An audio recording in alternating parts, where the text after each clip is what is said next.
Tràng phục linh rất tốt cho những người bị IBS, hội chứng ruột kích thích. Nó có nhiều thành phần từ Đông Tây y kết hợp để nâng cao sức đề kháng, sức miễn dịch của cơ thể, đồng thời nâng cao sức đề kháng, sức miễn dịch của đường ruột, rồi giúp cho cơ thể của mình sản sinh nhiều serotonin hơn để giúp ổn định tâm trạng, ổn định nhu động ruột qua cơ chế thần kinh, rồi giúp tiêu diệt vi khuẩn có hại tại đường ruột,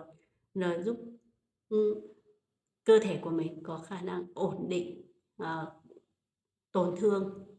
niêm mạc tại đại tràng, giúp niêm mạc của đại tràng ổn định sau tổn thương tốt hơn. Rồi nó có thêm các thành phần để giúp